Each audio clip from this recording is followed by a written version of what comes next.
Iccitii dhiiraa kan durbi beekuu qabdu.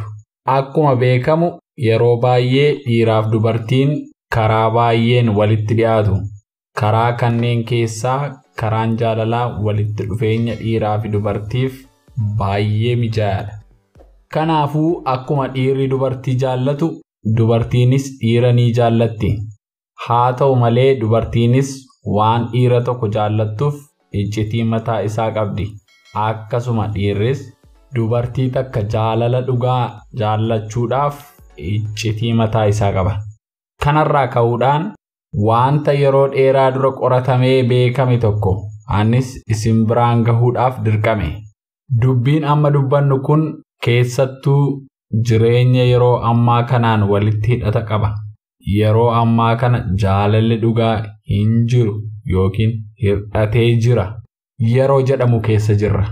Dhiirri tokko durba tokko jaalala dhugaa isii jaallachuudhaaf wanti inni jalqaba dubartii irraa barbaadu kan dhiira addunyaa kana irra jiraatani marti wal fakkaata. Innis durbummaa qabaachuu ishee fi itti aansuun jaalala beekuu ishee qofa. Kana yeroon jedhu dhiirri addunyaa kana irra jiru marti isaanii yeroo ammaa kanatti kijiba wal fakkaatu kijibaa jiran. Dubbiin garuu iccitiidha. Kijibni isaan kijibaa jiranis dhiirri kamiyyuu dubartii takka yoo itti dhufu bareedina ishee laalee amalaa fi haala ishee eega laalee booda sin jaalladhe jedhaan. Garuu haga ammaatti itti dhiyaatee waan hin arginiif ani si malee jiraachuu hin barbaadu. Yoon si dhabe niin du'a sin jaalladha jedhaan. Booda yoo walitti dhiyaatan jireenya walii qooduu keessa seenan garuu jalqaba irratti wanta inni isii gaafatu ati durbummaa qabdaa jedhee ishee gaafata. Yoo isiin lakke ani durbummaa hin qabu jetteen homaa rakkoo hin qabu. Ani jaalala dhugaa waanan si jaalladhuuf durbummaa qabaachuu kee homaa naaf hin fayyadu. Wanni guddaan wal jaallachuudha jedhaan. Garuu wanni inni garaa isaa keessatti yeroo sana yaadu akkasii miti.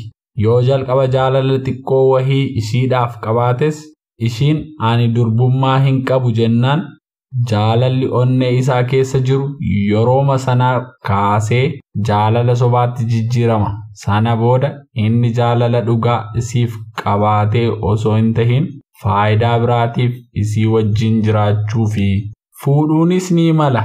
Booda garuu inni eega ishee fuudhee booda ishee wajjin siree takka irra ciisee wanta inni yaadu waa'ee nama isa dura jaartii isaa irraa durbummaa fudhatee sana qofadha. Kanaafuu akkuma beekamu yeroo baay'ee kan mul'atu jiru dafanii wal hiikuu fi yookaan ammoo jireenya mana keessatti wal qaayessuu yookiin immoo wal dallansuu akkasumas yeroo tokko tokko osoo isiin jirtu nama biraa alaa barbaaduu fi rakkoo baay'eetu uumama. Garuu yoo isheen ani durbummaa ni qaba jetteen jireenyi isaa keessatti akka yeroo sanaa gammadutti lammuu hin gammadu.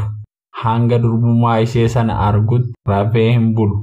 Durbummaa ishee arguuf jedhee hirriba dhaba waan ishiif ta'u hin beeku.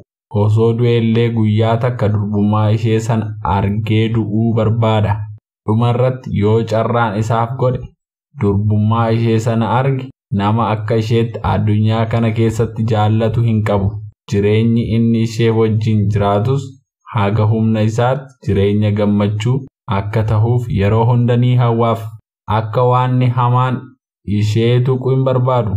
Jireenya ofii ishee keessatti of laala jiraata. Garuu akkuma bifti namaa wal dhabu amalli namaatis wal dhaba waan ta'eef dhiirri tokko tokko kan aarii baay'atu jira.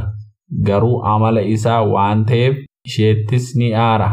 Haa ta'u garuu inni aara malee ishee hin jibbu yookiin yeroo tokko tokko harkaanis ishee dhahuu ni mala. Haa ta'u garuu ammas ishee hin jibbu. Akkuma abbaan ilma ofii dhahee guddisu san jechuudha. Innis yeroo aare qofa akka tasaa ishee dhaha malee ishee hin jibbus hin miidhus. Wanti biraa haafu yoo isheen duute inni tan biraa fuudheeyyuu nama fuudhu san dirqama jireenyaatiif wajjin jiraata malee akka ishee durbummaa isaa fudhatee sanitti jaalala dhugaa isheedhaaf hin qabu. Wanti kun garuu yeroo ammaa kana iccitii tahee jiraataa jira. Dubartoonni durbummaa isaanii bakka hin deebinetti gataa waan jiraniif akka waliin galaatti dhiirri dubartii takka osoo dhugaan hin jaallatiin sin jaalladha jedhee akka kijibee jiraatu tahee jira. Haa ta'u garuu dhuma irratti akkuma jalqaba ibsame jaalalli inni ishee jaallatu jaalala kijibaa yookaan jaalala faayidaa irraa hundaa'e qofadha. Kanaafuu dubartiin martinuu iccitii dhiiraa kana beekuun baay'ee barbaachisaadha. Keessattuu hawwoonni ijoollee isaanii tan lafaa ol guddatan jirtuuf iccitii kana barsiisuun dirqama. Kana jechuun akka waliigalaatti akkuma ilmi dhiiraa marti qaama saalaa kan wal fakkaatu qabu fedhiin isaatis kan dhiiraa maraatu haala armaan olitti ibsamee wal fakkaata.